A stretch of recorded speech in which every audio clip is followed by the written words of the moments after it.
C'est un plaisir de se revoir, ou plutôt de revoir nos yeux. Nous voici rassemblés, jour de joie pour l'Église. Seigneur, donne-nous ton esprit, qu'il se saisisse de chacun et de chacune de nous,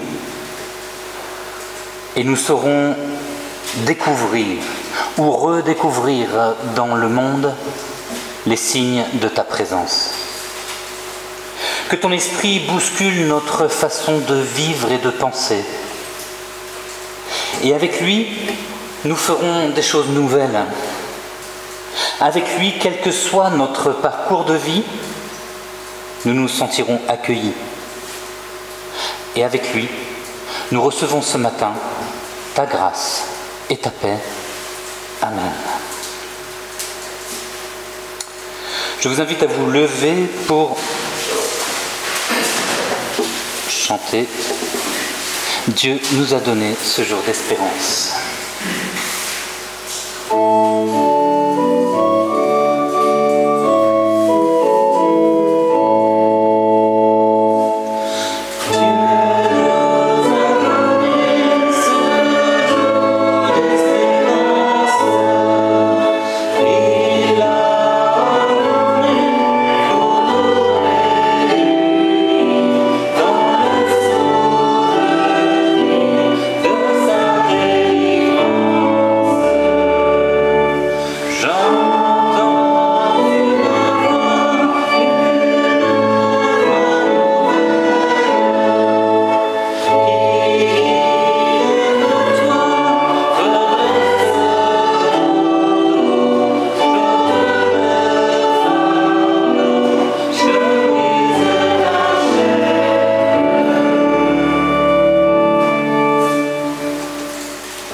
Et nous restons debout pour louer le Seigneur. Loué sois-tu, Seigneur, pour la beauté du monde, pour la mer et les monts, les arbres et les fleurs, et tous les êtres vivants. Loué sois-tu, Seigneur, par tous les humains de la terre.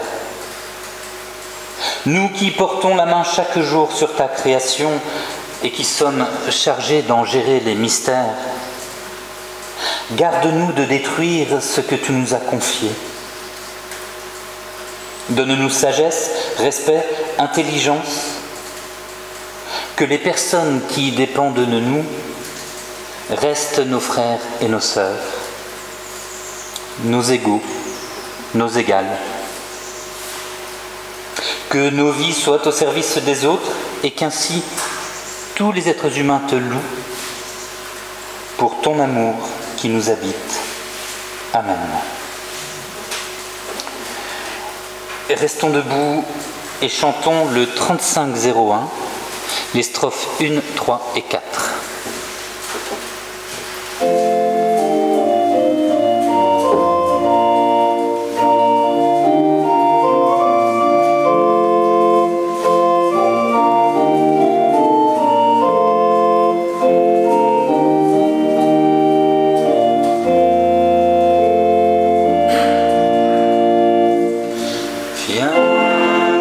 Saint-Esprit, Créateur, Maître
confessons notre péché. Seigneur, nous voulons te remettre tout ce qui nous encombre et qui nous empêche de te suivre. Tu nous appelles à devenir des artisans de ton royaume et nous sommes préoccupés par nos fausses richesses. Tu nous appelles à nous mettre en marche à ta suite et nous sommes retenus par nos peurs et par nos habitudes. Tu nous appelles à oser la vie de l'Évangile et nous nous enfermons dans nos ténèbres et dans nos morts. Tu nous appelles à labourer le champ du monde et nous avons la nostalgie d'un passé où tout était mieux. Seigneur, pardonne-nous et donne-nous ta liberté, ton courage et ta joie pour que nous apprenions encore et toujours à devenir tes disciples qui marchent à ta suite. Renouvelle notre intelligence par ton esprit. Amen.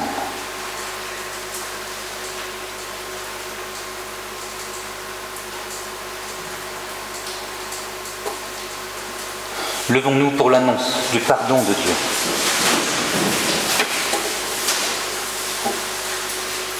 L'Esprit de Dieu recrée sans cesse en nous son image. Il change nos esprits encombrés de peur. Il nous rend capables de donner du goût à notre terre et d'illuminer ce monde par sa clarté. Il souffle sur nous le vent des béatitudes et du pardon pour donner un visage au royaume de Dieu qui accueille tout homme, toute femme. Dieu désire la vie, notre vie, et il nous la donne sans mesure. Rendons grâce à Dieu pour le don de sa vie, de son amour et de sa bienveillance. Rendons-lui grâce car il enlève notre sentiment de culpabilité et il nous remet debout pour que nous le suivions. Rendons-lui grâce car il met en nous le désir de le servir. Amen. Et restons debout pour entonner « Oui, je veux te bénir » et chanter ta louange.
Je vous invite à vous asseoir et à prier avec moi avant la lecture de la Bible. Éternel, notre Créateur, tu nous as promis ton esprit de fidélité pour nous conduire dans ta fidélité. Ouvre nos oreilles, dispose nos cœurs afin que nous recevions maintenant ta parole. Qu'elle nous donne à la fois une paix profonde et la soif d'avancer, un enthousiasme de vivre, que ta parole crée en nous un cœur de chair, un cœur capable de t'aimer, un cœur rempli d'affection pour les frères et les sœurs qui nous entourent. Au nom de Jésus-Christ. Amen.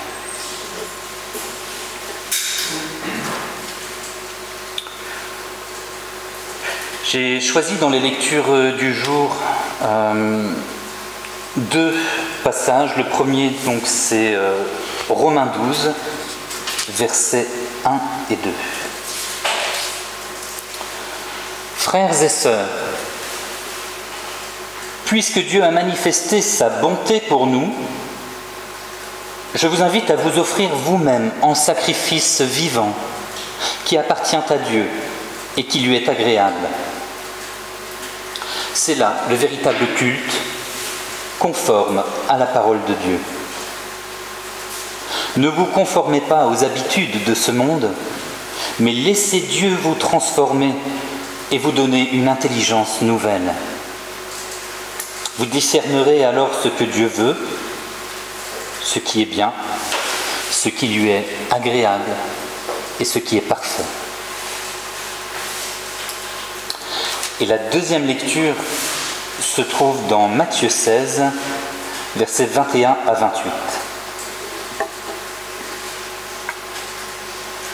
À partir de ce moment, Jésus commença à montrer à ses disciples qu'il lui fallait aller à Jérusalem, souffrir beaucoup de la part des anciens, des chefs des prêtres et des spécialistes des Écritures, être tué et le troisième jour ressuscité.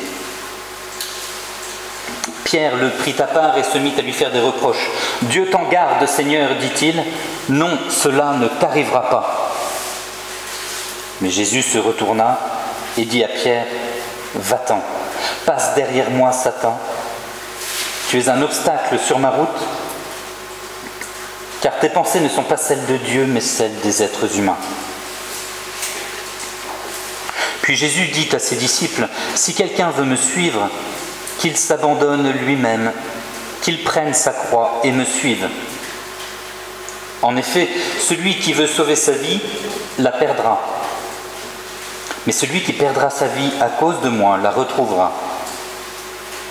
À quoi bon gagner le monde entier si c'est au prix de sa vie? Que donnerait-on en échange de sa vie? En effet, le Fils de l'homme va venir dans la gloire de son Père avec ses anges, et alors il rendra à chacun selon la façon dont il aura agi. Je vous le déclare, c'est la vérité.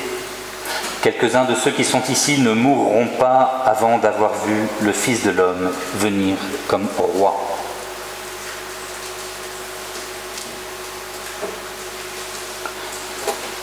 Seigneur, ta parole est la vérité. Révèle-nous les profondeurs de ta vérité.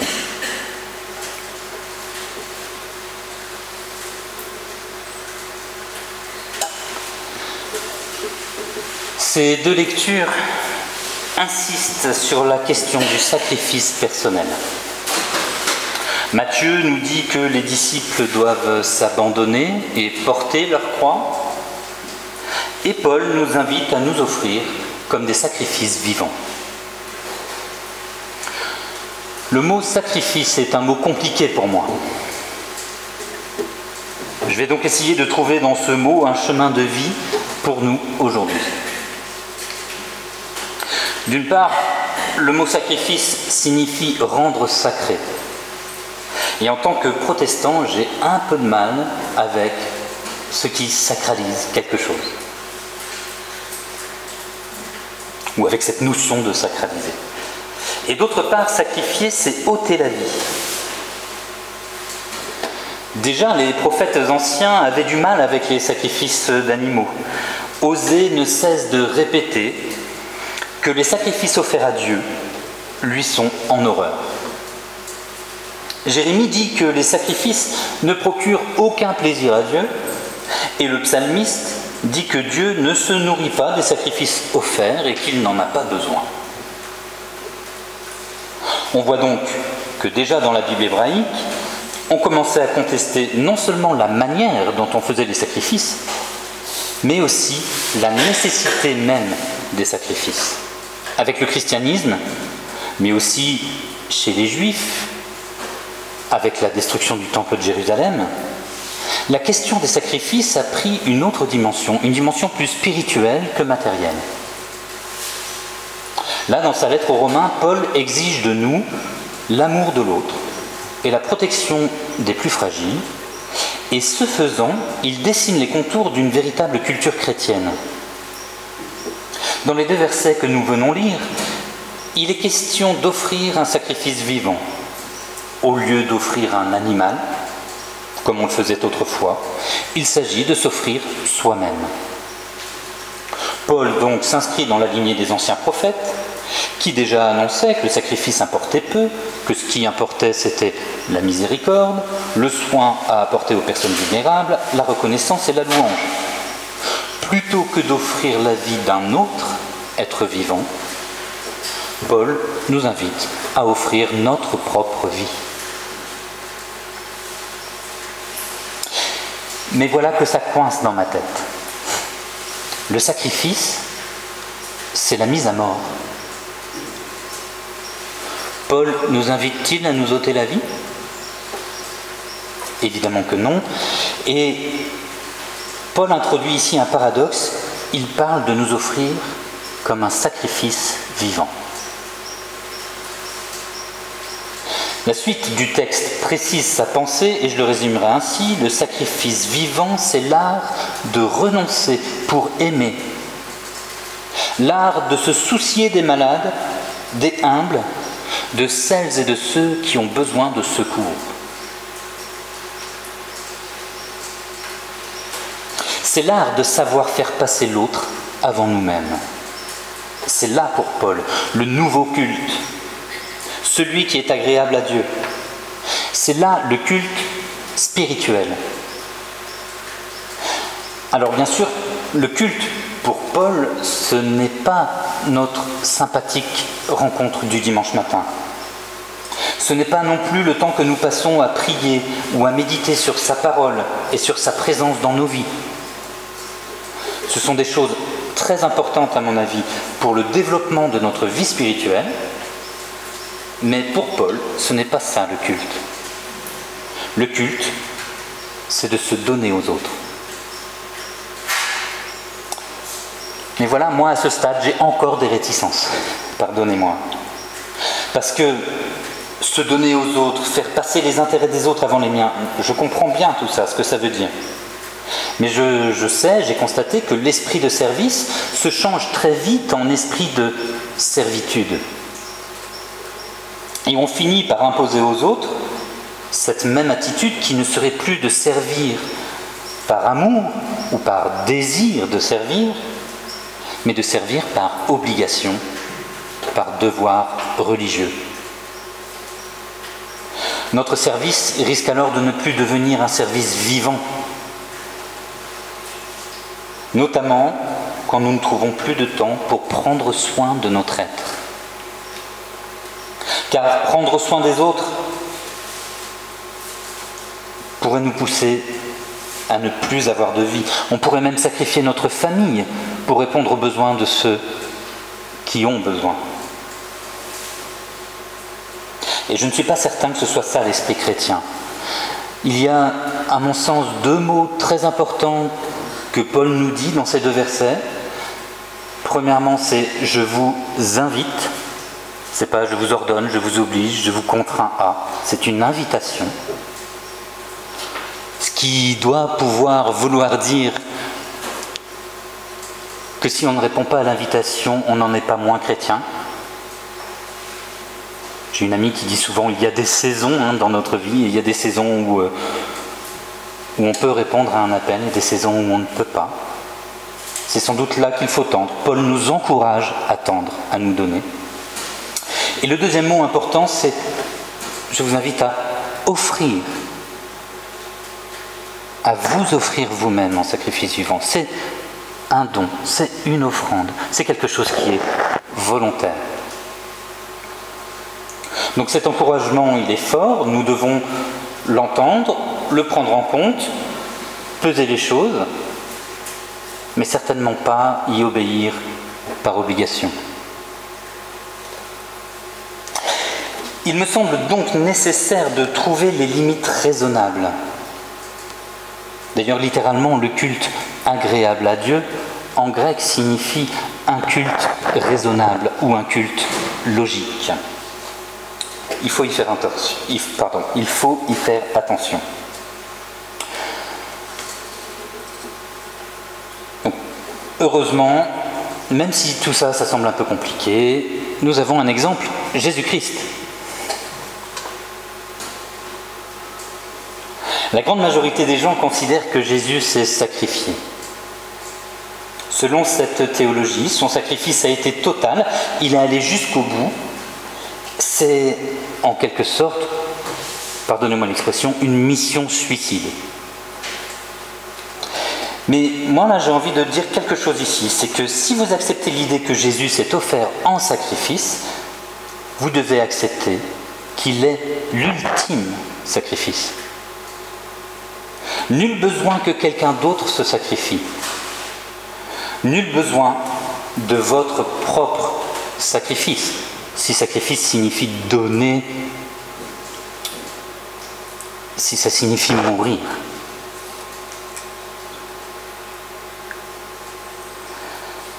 Vous n'avez pas besoin d'anéantir votre vie et surtout Dieu n'a pas besoin que vous anéantissiez votre vie. L'exemple du Christ pour nous, ce n'est pas de nous ôter toute vie, mais c'est de faire passer l'intérêt des autres avant notre propre intérêt. Une autre manière d'entendre le sacrifice vivant de Paul, c'est de se référer à Romains 6, 11, je cite « Considérez-vous comme morts au péché et vivants pour Dieu, dans l'union avec Jésus-Christ. » Mort au péché. Ça veut dire mort au désir de nous prendre pour Dieu. Voilà ce qu'il faut faire mourir en nous. Mort au désir d'être plus important que les autres. Mort au règne absolu du moi, moi, moi. Ce qu'on peut dire, c'est que le culte véritable nous décentre de nos propres désirs pour répondre aux besoins des autres. Nous décentrer, ce n'est pas abandonner ce qui nous tient à cœur. Nous ne pouvons pas ignorer nos besoins. Et si nous ignorons ce qui est de nos besoins et de nos désirs, nous n'offrons plus un sacrifice vivant, mais c'est un sacrifice qui mène à la mort de notre personne. Si je ne prends pas en compte mes limites, je me prends pour Dieu et je me détruis. Le sacrifice vivant serait donc cette faculté de mettre ensemble mes propres besoins et les besoins des autres et de composer avec tout ça de la manière la plus intelligente possible. Un culte logique, raisonnable, un sacrifice vivant. J'ai dit que le sacrifice vivant, c'est l'art de se soucier de celles et ceux qui ont besoin de secours. Aujourd'hui, par souci des autres, on peut se couper du monde et rester enfermé chez soi, parce qu'on ne veut pas contaminer les autres. Je sacrifie mes relations, je sacrifie ma liberté pour permettre aux autres de rester en bonne santé. Mais agir ainsi, c'est aussi se livrer et livrer les autres à une mort sociale, relationnelle. Or, les personnes vulnérables ont aussi besoin de relations et besoin de se sentir aimées. Et de l'autre côté, on peut se dire, la relation sociale, c'est ce qu'il y a de plus important, alors je prends le risque. Mais là, on prend le risque de contaminer des personnes vulnérables et de les rendre encore plus vulnérables. Je dis ça pour illustrer combien il est délicat de nous offrir, avec cette mentalité de sacrifice vivant, de manière concrète et intelligente. On ne sait pas toujours comment faire. J'espère que nous arriverons avec le temps à définir nos priorités avec sagesse et intelligence, en ayant comme préoccupation première le souci de l'autre. Il s'agirait de parvenir à mettre en œuvre tout ce qui peut être fait pour que la rencontre et l'amitié puissent avoir lieu sans mettre l'autre en danger. Et ça ne peut se faire que si collectivement nous prenons le temps nécessaire de nous laisser transformer par Dieu, qui nous donne une intelligence nouvelle. Il nous faut accepter d'adapter nos anciennes habitudes aux nouvelles réalités qui se présentent à nous d'une manière qui soit toujours empreinte d'amour. Surtout pas d'une manière qui serait la loi du plus fort ou la loi de celui qui avait raison. Ça, c'est l'esprit du monde et ça ne devrait pas avoir sa place dans l'Église de Jésus-Christ. D'ailleurs, Jésus qui est Seigneur, eh bien lui, il est venu non pas pour se servir, mais pour servir. Il a préféré penser à nous plutôt qu'à sa propre gloire. C'est, à ce qu'il me semble, le sens du sacrifice vivant. Être là pour les autres du mieux que l'on peut, à la mesure de nos limites personnelles. Frères et sœurs, puisque Dieu a ainsi manifesté sa bonté pour vous, pour nous, je vous invite à vous offrir vous-même en sacrifice vivant, qui appartient à Dieu et qui lui est agréable. C'est là le véritable culte, conforme à la parole de Dieu. Ne vous conformez pas aux habitudes de ce monde, mais laissez Dieu vous transformer et vous donner une intelligence nouvelle. Vous discernerez alors ce que Dieu veut, ce qui est bien, ce qui lui est agréable et ce qui est parfait. Amen.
Levons-nous et chantons le 4405.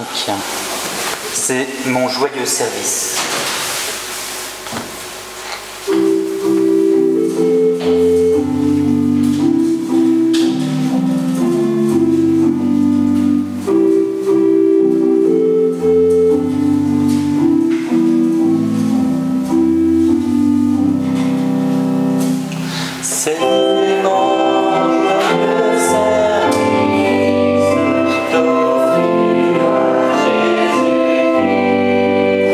Oh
Asseyons-nous et j'invite Dominique Mariel à faire les annonces et à poursuivre avec la prière d'intercession.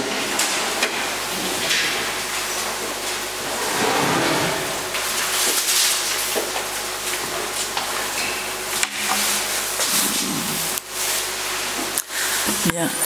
Dimanche prochain, donc le culte à 10h30, présidé par Lionel. Le 13 septembre, c'est l'AG de l'association culturelle et donc le rendez-vous est à 9h. Donc j'espère que nous serons nombreux. Le 20 septembre, culte de rentrée avec inscription pour les activités jeunesse. Et je voulais vous faire part également des lundis du prieuré. J'ai eu la chance de faire une retraite à Épernon et il propose à la rentrée de faire une animation les lundis après-midi sur différentes personnalités spirituelles. Donc moi je pense que je participerai. Ça commence que le 5 octobre, mais il y a des petits flyers que j'ai mis dans l'entrée. Donc si vous voulez en prendre, voir si ça vous intéresse. Et je peux faire du covoiturage. Bon, j'ai un problème avec mes lunettes, hein, mais je ne suis pas la seule dans ce cas-là. Y a-t-il d'autres annonces ? Oui, Marie-Françoise. Oui, juste pour profiter pour vous donner un peu des nouvelles de la famille syrienne.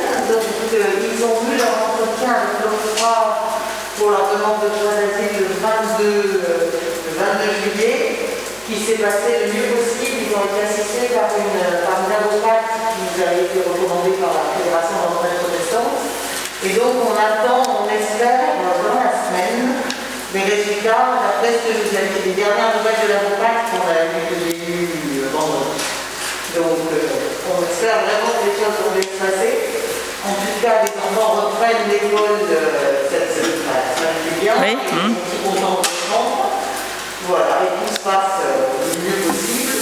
Sinon, pour les trois jeunes mineurs qu'on s'occupe, alors eux, ils attendent avec une impatience folle la reprise des cours. Ils sont vraiment très heureux de redémarrer. Ils n'ont rien eu depuis mars. Ouais. Ils ne sont pas retournés du tout. Et donc pour eux, c'est vraiment une joie de reprendre, ouais, bien sûr. Ouais. Et puis je vais terminer par Guy, le tourneux, Oui. qui, depuis le confinement, c'est compliqué. Parce que dans la fondation, malheureusement, il n'y a plus d'activité du tout. Et ils n'ont pas le droit de sortir, sauf si on va les chercher. Donc, Guy est sorti que 3 après-midi. Il faut aller le chercher, faire une demande au préalable, aller le chercher et le ramener. Et donc, il diminue beaucoup, ne serait-ce qu'en orientation dans la ville, parce que le fait de plus sortir. Ouais. Donc, j'espère que pour lui, les choses vont pouvoir bouger, mais a priori, pour l'instant, non, c'est... Ouais. Voilà les dernières nouvelles. Merci Marie-Françoise. Bien. Nous prenons un temps pour la prière d'intercession. Seigneur, nous te prions pour ceux qui vont faire leur entrée dans le secteur de l'éducation, professeurs ou élèves, afin qu'ils reprennent dans la sérénité malgré les gestes barrières. Seigneur, nous te prions pour ceux qui sont inquiets pour leur travail et les conditions dans lesquelles ils vont devoir l'exercer, afin qu'ils retrouvent confiance dans leur pouvoir de faire avancer les choses dans un sens chrétien. Seigneur, nous te prions pour les malades, les personnes fragiles reconfinées d'office, pour qu'elles gardent le soutien de leurs proches. Seigneur, nous te prions pour les dirigeants, pour qu'ils prennent des décisions justes et soient attentifs aux plus démunis. Ensemble, prions la prière reçue du Sauveur. Notre Père, qui es aux cieux, que ton nom soit sanctifié, que ton règne vienne, que ta volonté soit faite sur la terre comme au ciel. Donne-nous aujourd'hui notre pain de ce jour, nos offenses, comme nous pardonnons aussi à ceux qui nous ont offensés, et ne nous laisse pas entrer en tentation, mais délivre-nous du mal, car c'est à toi qu'appartiennent le règne, la puissance et la gloire pour les siècles des siècles. Amen.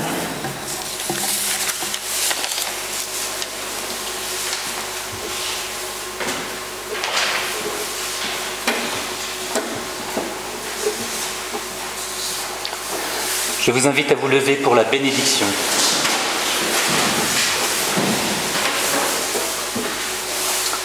Que le Dieu de tendresse, qui a relevé Jésus-Christ d'entre les morts, fasse mourir en vous toute mort, et qu'il vous conduise à la vie.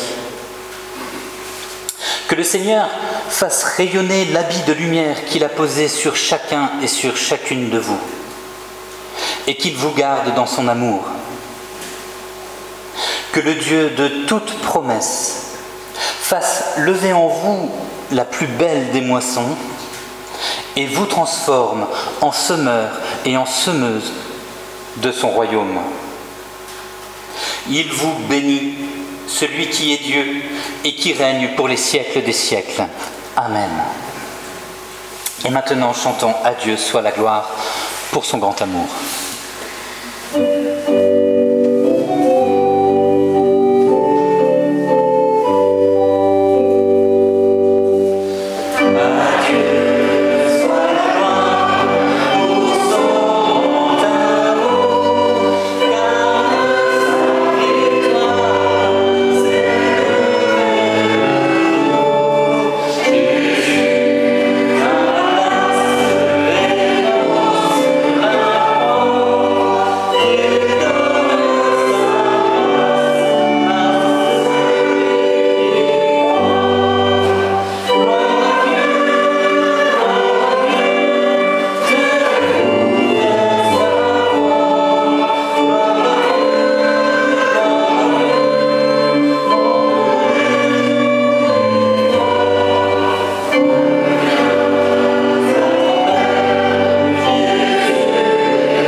Bon dimanche, prenez bien soin de vous et de vos proches. Merci à Christian, merci pour l'orgue, et à Dominique Marielle pour l'accueil, les annonces et l'intercession. Que le Seigneur vous bénisse.